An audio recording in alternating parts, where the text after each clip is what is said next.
UFC Fight Night in Saudi Arabia, Adesanya versus Imavov. Let's get straight into it. I will be starting with the early prelims, ending with the main event. Let's hop straight into this banger of a card. Hamdi Adebarawara versus Jamal Poes. If you guys don't know, Hamdi, even though he is looking a little big here, he actually was on roids. He was suspended for 2 years for using PEDs. Little do you know, he was an Olympic wrestler. Even though he's coming out of Egypt, he wrestled for Iran. Hamdi did look a little sloppy in his last fight. He hasn't fought in 2 years because of the PED pop. And if you would think he killed the guy in his last fight because he's on PEDs, he didn't look that impressive. So, and Jamal Poes is not an easy fight. Even though he doesn't have heavy hands like a lot of heavyweights, he doesn't just have that one knock KO power. Yes, god damn, boys. He has solid takedowns, but he isn't good off his back. So there's an argument here. This is why the odds are so tight. My pick is Jamal Poes, just because we don't really know what kind of Hamdi we're gonna get. So that just makes me a little more confident. Jamal isn't really an easy just walk in the park fight, and I don't really know what Hamdi we're gonna get. So just going based off that, I feel more comfortable going Jamal. But then again, this is an Olympic wrestler. He could get the takedowns for each round. He could just win every round off the takedowns, the control time. But I just feel more comfortable going Jamal. The pick will be Jamal. I'm just worried when he's on his back, what Hamdi will probably be able to do. But the pick will be Jamal for the first fight. Then we have Bogdan Grad versus Lucas Alexander. Lucas Alexander, LA, lost athlete. Lucas, you're trash. No, imagine that. He's not trash. But let's break this down. Bogdan Grad, very rare case. First of all, look at the calves on my boy. Like, pause, but like, bro got insane calves. But he's making his debut, and he lost one time on the Contender Series, and then he has a split decision win. So it's not like he's some crazy guy coming on. Watch out for this guy. But he isn't a bum. This will be a fun fight, and probably because of Lucas. Lucas is the more aggressive fighter. Bogdan is more composed. He's not going to come out the gate like Lucas. And Lucas is also a really 50-50 fighter. As you can see by his record, he's 8-4. Very 50-50 fighter. Although Bogdan is very relaxed and composed on the feet, he does have 11 finishes. And Lucas is someone that can be finished. So, although Bogdan does have a questionable Contender Series resume, I will take him over Lucas. People can argue that Lucas can win this fight. I just believe Bogdan has the finishing ability, and it was a scrap. His fights on the Contender Series were scraps. So I think he'll just be able to get this one done. And I do feel more comfortable going Bogdan as the pick. The pick will be Bogdan.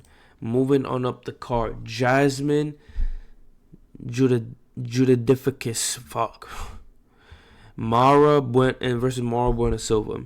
Now, this is an interesting fight. A lot of people are writing off Mara Bueno Silva. They're just saying Silva, Jasmine's going to walk over Silva. I don't think Jasmine's going to walk over Mara. Reason being, Mara has a lot of subs that come in the first and second round. You know, the pick will be Jasmine, just because I feel like in the women's division, especially when it comes to wrestling, wrestlers just dictate how the fight will go. Jasmine is the better wrestler, has good takedown game, has decent BJJ. She is coming off a submission win. And I feel more comfortable going Jasmine. She just needs to be careful of Silva's grappling. Because Silva does have amazing grappling. But the pick will be Jasmine. These wrestlers in the women's divisions, like, if they're even decent on the feet, in like wrestling, I feel like they just kind of dictate where the fight goes. Look at Aylin Perez versus Carosa. Aylin Perez was the lock of the week, the underdog of the week, the best underdog of the card that we predicted correctly. She's a plus 200 dog. And she won. And just because of the wrestling, my fault, boys. I'm literally sick. Fuck me, man. Moving on up the card. This fight actually got canceled. I just seen it right now before I made these predictions.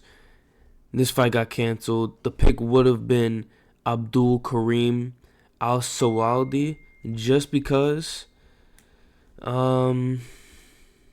Oki was stepping in on short notice, but this was not an easy fight for Abdul. But we'll skip that because the fight did get canceled. Then we have Terrence McKinney versus Damir Hadzovic. Terrence McKinney has never seen the distance, and he's versing Hadzovic. Hadzovic has an okay UFC record. He's 4-5, but the problem is Havoc is 38. Terrence McKinney is one of these fighters that just come out the gate. He's never seen the distance. Very explosive. Some may say he has a cardio problem, but he's very explosive out the gate. And he's looking for a finish, or he's going to get finished. McKinney has been KO'd, but I still take him to win this fight. And I take him to do it early, by a finish. I maybe even see him snatching something up on the ground, but I just think it's because, listen, Hadzovic has 3 losses in his last 5 fights. Hasn't really looked like himself. McKinney is a big favorite for a reason. The pick will be McKinney, and we'll see. Imagine he goes 3 rounds on this guy, like, off the rip. I'm saying, oh, he's never been 3 rounds. He's finished. And then, like, this one fight, he goes to the decision. Then we have Shamil the Blob Gaziev versus Thomas Peterson. We got the battle of the blobs, right, in the heavyweight division. Let's lock in. So, Shamil, although he has 1 loss, that 1 loss did come from Rosenstru. And Rosenstru is a nasty Muay Thai fighter. And I think Shamil was just kind of giving Rosenstru too early in his career. Because, listen, Rosenstru, he's not a bum. He used to travel the world as a Muay Thai fighter, then did MMA. He's not shooting no takedowns. In his last fight, he did put the beating on Tai Tuivasa. But yeah, give me Shamil Gaziev, obviously. Thomas Peterson has decent grappling, looks decent. It's just Shamil has good takedowns. He's a good striker. Got chinned by Rosenstru, and that's his only loss. And Rosenstru is a veteran. And his opponent's a heavy boxer. Doesn't really throw a lot of kicks. Thomas Peterson doesn't really throw a lot of kicks. And Shamil Gaziev, I just believe, is better everywhere. I think he's slightly better in the striking. I think he could get the takedowns if he wanted to, even though he's more of a striker. I think he's just more well-rounded. And, bro, Thomas Peterson, like, your time has come, my boy. Shamil also kind of has his, like, cult following. Like, there's people like love Shamil. I think he was just giving Rosenstru a little too early. I believe it was his 3rd or 4th fight in the UFC, and you're getting a veteran, tried and true vet. Like, Rosenstru only lost to competition. I think it was a little too early. Shamil Gaziev should get this one done. And then we have Fares Ziam versus Mike Davis. And the pick will be Fares Ziam. Now hear me out. Let's just start off with Mike Davis.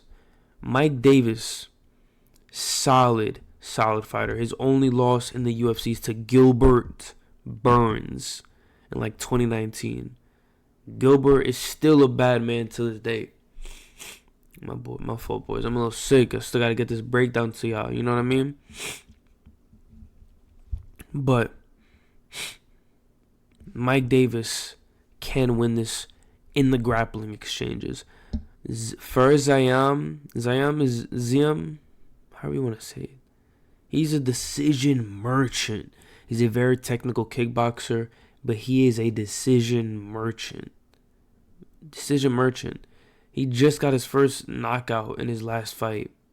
And I just feel more comfortable picking Mike Davis here because he has the grappling advantage, the takedowns. The judges love the control time on the scorecards.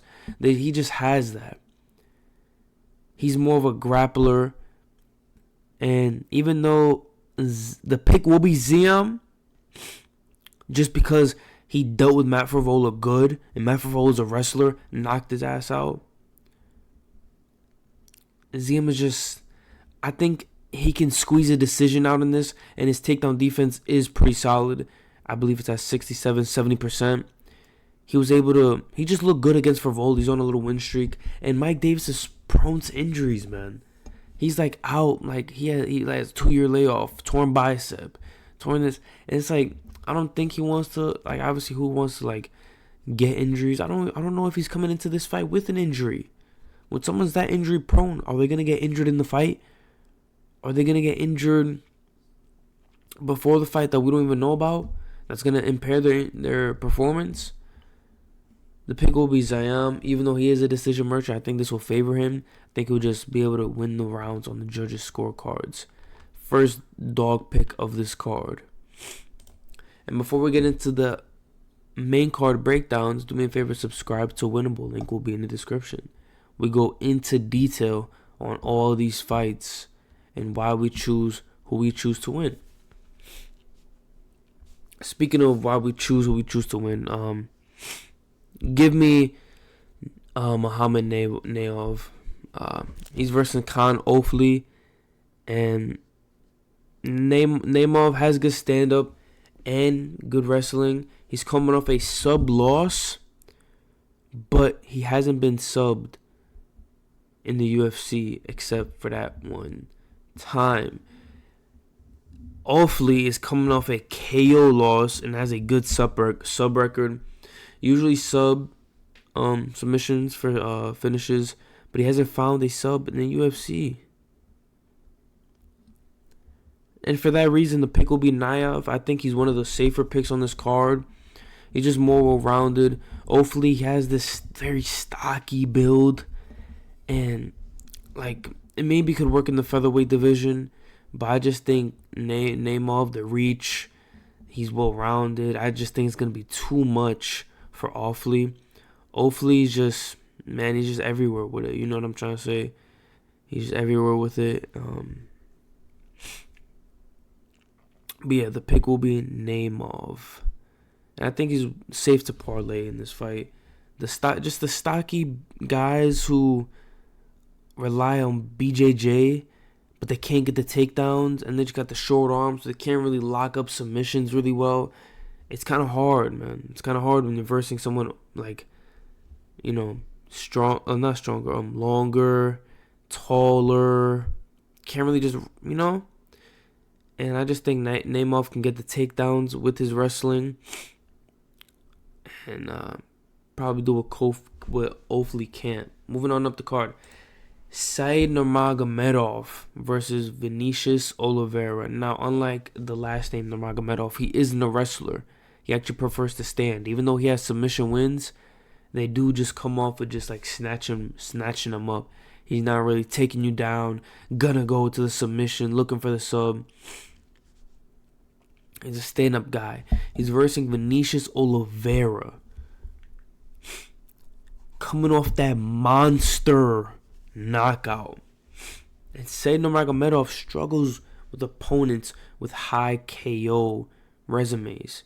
He's 3-2 against opponents with high KO resumes, and he has 2 losses in the UFC. In my opinion, Vinicius Oliveira just looked so good in his debut. Destroyed Sopaj badly. Even though Sopaj came there on last notice, short minute notice, it was bad. Like so Vinicius Oliveira just ran in a flying double knee, put Sopaj like damn near out, like in a fucking coma. I think he's a solid dog. I think he's the best dog on this card. But the only thing that worries me is I think he's a little too reckless at times, and he could get caught. He could get caught up in something, but I just think his takedown defense is great. I mean, it could be better, but I think it's good. And I think this is going to be a sick matchup. Definitely a step up in competition for Vinicius Oliveira, but he has an 80% KO rate. We could just check this out. 80% KO rate. Insane. And it's going to be very bad. As you can see, these guys don't really shoot takedowns. And they have similar builds. Both of them are pretty long for the bantamweight division. Both 5'9", 5'8" for the bantamweight division. Gonna be an insane fight. Should be a banger of a fight. But if it's standing, I have to go Oliveira, man. I'm going Oliveira. He's just too powerful on the feet. I just hope he doesn't really rush in and throw something crazy and get caught up. And then we got Sergey Pavlovich versus Jairzinho Rosenstru. The pick will be Sergey Pavlovich. Hear me out. He only lost to Aspinall and Volk. He's on a 2-fight losing streak. But Volk just proved he's a number one contender against Cyril Gane. I had him as a solid dog, and he looked like a solid dog. He actually got robbed in that fight. Should have won that fight. And Volkov is also 6'7", 6'8". Like, of course the jab is going to give Sergey problems. 6'7", 6'8". Sergey Pavlovich. He's not a bum. He was champ. Even though Aspinall knocked him out in the first round, Aspinall does that to everybody. And he's proved it. Rosenstru, on the other hand, is a solid dog in this fight. Reason being, although Rosenstru, he loses to opponents like this with a significant reach advantage. He's 1-5 when the opponent has a significant reach advantage over him. So that's the only thing that's kind of throwing me off. He lost to people like fucking Cyril Gane. I have to bring up the list. But he's 1-5 when he has a significant reach disadvantage.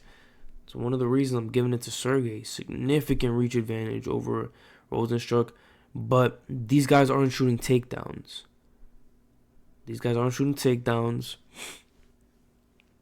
And Sergey's a little wild.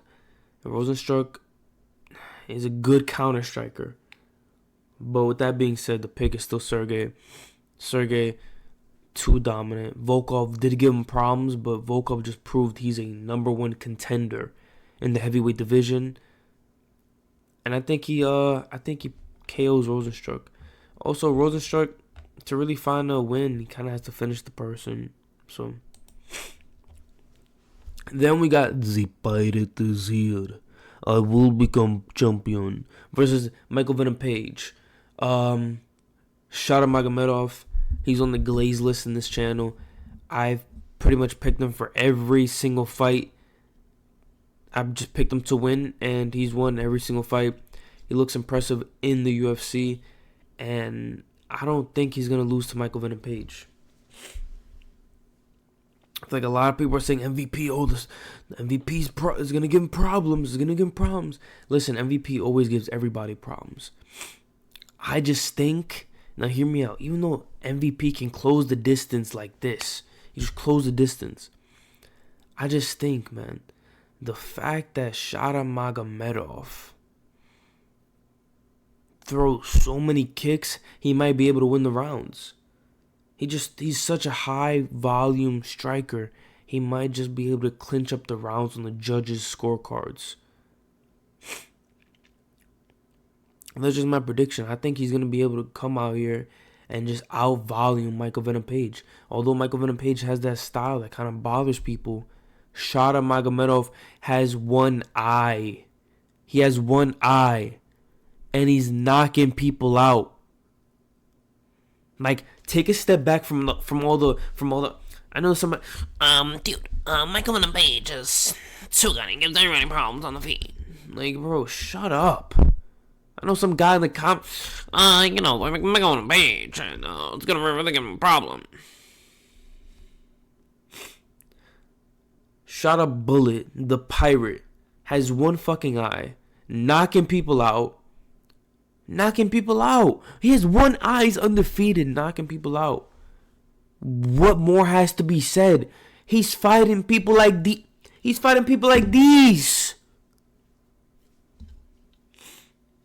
Are you crazy? Shada Magomedov by KO in the first round. Now imagine. No, Shada Magomedov, seriously, to win by KO or decision. I think he outvolumes Michael Venom Page if it goes to decision. And Michael Venom Page is getting old. Although Michael Venom Page has that karate style, bounce back and forth. He's getting old. It's going to be a solid fight, though. And Shada always just pulls. He has so many tricks up his sleeve. People are like, Armin Petrosian's going to give him a problem. And then he just comes out, double backfists him, knocks him out, gets arguably top 3 KOs of the year. Moving on. We have Israel Adesanya versus Nasruddin Imavov. Of course, Israel Adesanya doesn't need no introduction. Arguably the greatest middleweight of all time. Next to Anderson Silva. Versus Nasruddin Imavov. Obviously, I've watched both these guys fight. And I'm taking Izzy. Nasruddin Imavov, although he does have decent wrestling, although he does have okay striking, he hasn't really got a finish like that, man. That Jared Cannonier finish, that was a Mickey Mouse finish. You know? And I'm picking Izzy in this fight. I don't think it's over. And this is what I think's going to happen. Izzy's going to dominate Imavov to decision, because Imavov has a solid chin. I think Izzy's going to dominate to decision. And I think once Chimaev beats the winner of Strickland versus Dricus, it's going to be Chimaev versus Adesanya. And I think Adesanya's going to retire off that if he loses to Chimaev. Straight up. And Izzy does have a solid chin. Like, if Pereira cracks your chin, it's fucking Pereira. Strickland dropped him, but he didn't KO him. Like, Pereira takes everybody's chin. Does that really count? Adesanya has a decent chin. This probably will end in the decision. And I wouldn't be surprised if Imavov try to wrestle Izzy because he's getting pieced up on the feet. I would not be surprised. I'll tell you that right now. I would not be surprised if Imavov tried to duke it out with Izzy. He's getting pieced up. Now he's shooting takedowns. I'm calling it right now. But those are the picks for UFC Saudi Arabia. Adesanya versus Imavov. Do me a favor, like, comment, subscribe. Let me know what picks you agree with, disagree with in the comments below. Subscribe to Winnable. And I'm out.